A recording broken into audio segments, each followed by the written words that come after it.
Let's hit this running. Alright, so I saw the movie The Mummy, the Dark Universe Mummy. In fact, I'm probably going to, on the title card, just call this Dark Universe The Mummy, simply, which they should have done, I think. I have this thing where I give the titles of these, I either call them supererogatory, which is say, I have to go above and beyond the call of duty to talk about this thing because I really want to talk about it. Or I call it compulsory, where it's like, I really don't want to talk about this, but this is so annoying I have to talk about it. So it's kind of been like movies I don't like get the one title and not the other. But this one is kind of on the fence. It's more I want to talk about the movie and the idea of the dark universe behind it. And so it's like, I want to talk about this. I want to talk about it. So that's where that came from. The premise of the dark universe is that Marvel is doing really well with their mega franchise. Really, really well. Money-wise, investor-wise, awesome-wise. And everyone else wants to jump in on this. So Universal, but here's the interesting thing, Universal could make the claim that they're the ones who started that idea of having multiple movies with different characters but they have kind of a shared universe. With their original 1920s to 30s, I guess even in the 40s, like the Mummy, the Werewolf, the Wolfman, or whatever he was called, Frankenstein, Bride of Frankenstein, Dracula versus the werewolf, and so on and so forth. Very loosely, but nonetheless, they had their own kind of mega franchise with these. Flash forward to today. Everyone's trying to get in on this mega franchise business. And I think at its core, I like the idea of the dark universe. I keep saying I like superhero movies. And I do. But I think the word superhero is too specific. I like these kind of iconic, distinct characters with unusual, even supernatural abilities who end up fighting guys and going on weird adventures and doing cool stuff and what have you. See supernatural superheroes who are anti-heroes and there's an element of peril to them. Like a sinister element or a dark element or a curse or whatever. The curse of the mummy, for example. I'd like to see that. That was intriguing. I was talking to my housemate about that, and he's like, and I'm like, yeah, there are all these cursed guys. He goes, well, the Phantom of the Opera is not cursed. And I'm like, no, he's just like a brilliant guy. He's a genius who is crazy and deformed. He's like their Batman. Motherfucker, he is their Batman. And I like that idea. The idea of the Phantom of the Opera as Batman is so intriguing to me. So there's kind of a built-in depth, and trying to get that square peg in a round hole, because these characters don't fit in a modern setting. Many of them are the product of their time very much, but trying to retool them, reimagine them in such a way that they would, getting them to work together in a shared universe, finding something that would imperil all of them enough that they would have to work together and what have you. The kind of hoops you'd have to jump through. I'm intrigued with the results you could come up with this kind of solutions to that problems, I should say. Okay, I want to explore this just a little bit. Here's the problem, is that no one wants to see bad movies anymore. The age of, we'll make kind of a crappy movie, we'll throw it together, but we'll make our money back by essentially tricking people into see it by overhyping it. The budget we could have spent on the movie we'll instead spend on advertising. That's gone. That's over. That is so over. Because the second someone sees the credits, like while they're in the theater watching the credits, they'll whip out their phone, turn it back on, and start tweeting about how much they thought the movie sucked. Never mind, we have aggregators. I mean, unless you're excited about a movie, about the idea of it, you're going to wait for reviews. You're going to specifically go to these big aggregators, Rotten Tomatoes, Metacritic, a few others. Or watch reviewers who you trust, and it's like, oh, they thought this movie sucked, so I'm not going to waste my money and time on it. I'll see something else. There are lots of other options right now. There's a super abundance of good films coming out. So, the Rotten Tomatoes score of 17 for The Mummy is literally killing it. Like, it's doing horribly. And having seen it, it's not that bad. It's actually okay. Or let's put it this way. Here's the good, briefly. When this movie has decided it's going to be a horror movie, it's a pretty damn good horror movie. It's actually pretty neat. Like the effects where they're not really mummies, but the undead guys, when they say mummy, they really mean undead guy. A specific kind of undead guy. And they have the fucked up desiccated look. Their joints are all weird. They're walking like this shuffling, creepy gait. When this movie wants to be a horror movie, it does a damn good job of it. Like, more of this stuff works. Now, I don't think this movie was rated R. I don't think so at all. They shot, frankly, I thought they aimed low. They should have made this a rated R movie. A hard, not even necessarily a hard R, just a decent R movie, and it would have been creepier. So, going through things that worked. The Mummy was pretty cool. I liked the backstory of the Mummy. The Mummy had a cool sort of mythology origin story, although the muddled parts, we'll get to that later. But there is some muddledness there. Russell Crowe continues to surprise. He was very good as Dr. Jekyll and Mr. Hyde, both parts. That character was interesting and presented well.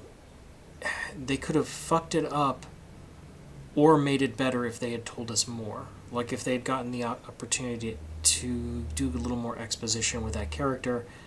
Like I said, they could have screwed that up and made it lame, or they could have really given this movie a much-needed boost.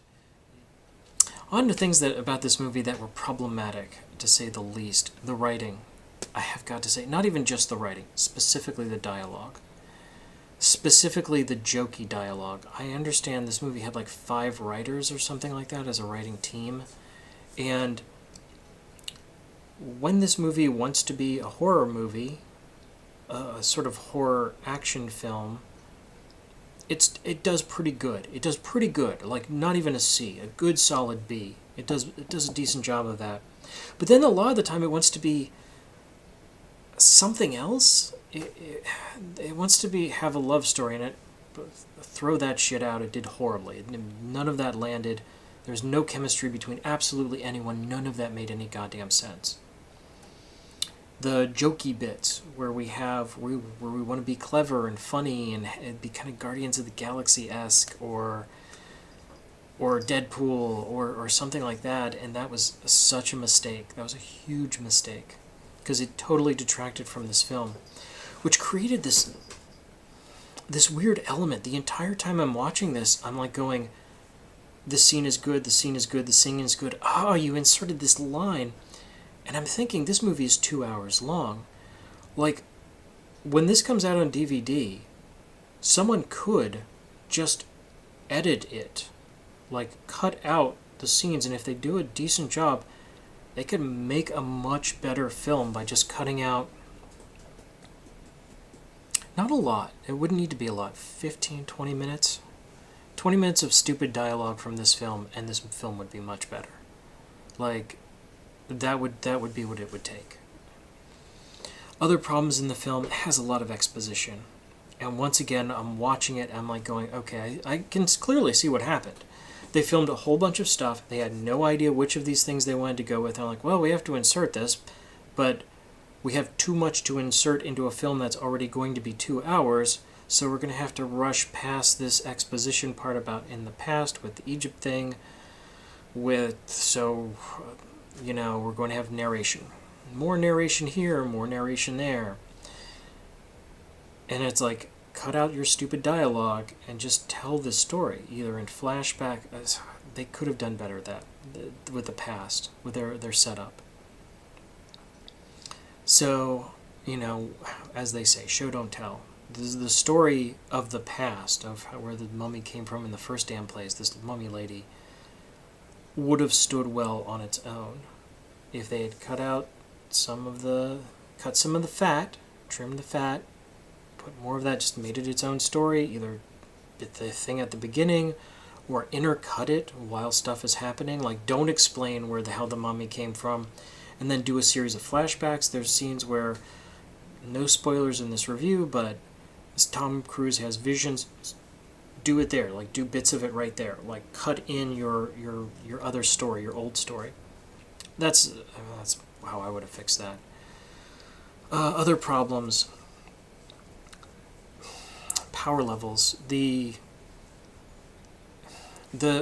What the mummy can do doesn't seem to be very clear. I mean, like, sometimes the mummy can control the weather, sometimes birds, sometimes animals. It's like we had to have a thing where a whole bunch of glass broke so we could have sand. And I'm like, but we already have seen that she can not only control birds, but apparently summon them from absolutely goddamn nowhere. So why not just have birds menace people? Why do we have to have sand? Oh, the sandstorm in London was stupid. Also, the denouement in this movie is kind of... It's kind of like... Everyone seems to be wanting to do the exact same thing, and then that thing happened, and that's the fix for the movie? That's the climax? It's like...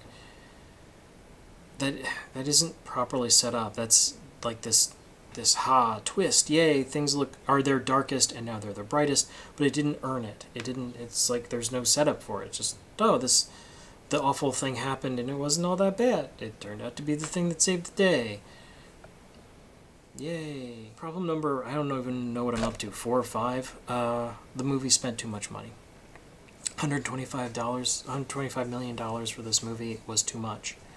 So, what do I mean by that? What I mean is, alright, why spending $125 million on this movie was a mistake? Here's why. When a movie costs $125 million, for example, pulling some random figure out of the air, they spend about that in advertising, promotion, different marketing, and so on. So, to say that a movie costs $125 million, what you really mean to say is this movie costs $250 million to make and market.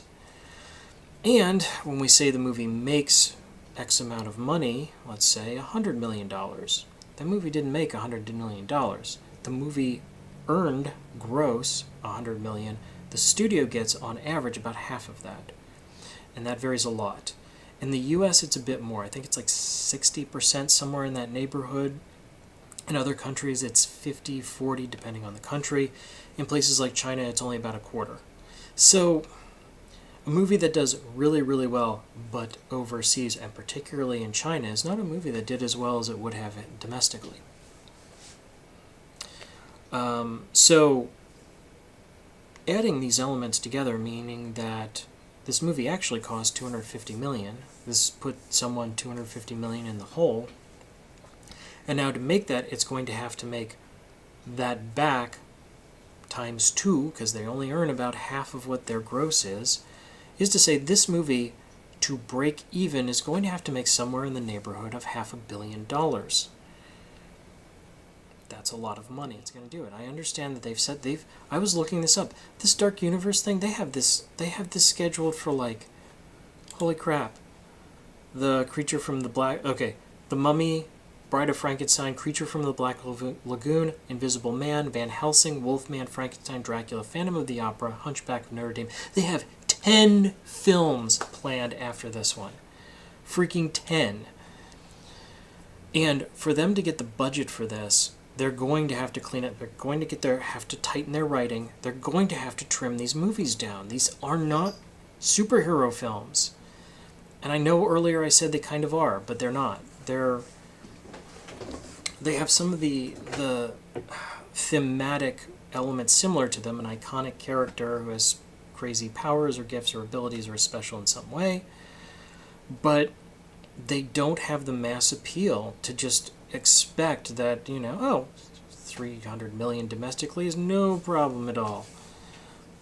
I see nothing to indicate that. In this first weekend, this movie I don't think it broke 30 million. This will kill it. This will be the end of their universe, like before it even gets off the ground, if they keep spending this much on it. So, I think actually as much as they spent on it, they should have tightened it. They shouldn't have made it in as many... They should have found ways to make this movie cheaper. And they could have. They didn't need to do half the shit they did. I don't know. Those are my thoughts. What are the odds you're going to see this film and not like it? Decent. Like I said, overall, this is a good movie. But man, there's a lot of distracting elements in it, particularly the stupid dialogue in places. The dialogue in places is just, it sounds so, I can't even stress, it sounds so bad. So I think the odds you'll see it and not like it are decently good. I'd say somewhere in the neighborhood of 2 out of 5. Like, I give this film better than 50 odds, 50-50 odds, but not a lot more. 2 out of 5. There's a 2 out of 5 chance you're going to see this film and it's really going to turn you off and you're not going to enjoy it. Would I go see this movie again? No, not right away. This is not a see it twice in the theater movie. And I've seen quite a few of those lately. Wonder Woman might be one of them. Guardians of the Galaxy was definitely one. Spider-Man almost certainly will. This film, no. Absolutely not. No, don't see this twice in the theater. There's no point. And don't see it in 3D. There is absolutely no point to do that. So, yeah, that's it. It's a good enough movie if you can look past the stupid dialogue. I'd kind of recommend, if you like the idea of a dark universe, supernatural, not superheroes, but supernatural heroes, let's call it that. Or you like the original films and you kind of dig the idea of redoing them in a modern setting, give it a try. It's like I said, it's decently good, but it has a lot of problems. A lot of problems that are just going to kill it. They're going to kill their franchise if they don't tighten up their writing and seriously, like, rein in spending or something. Anyway, that's me on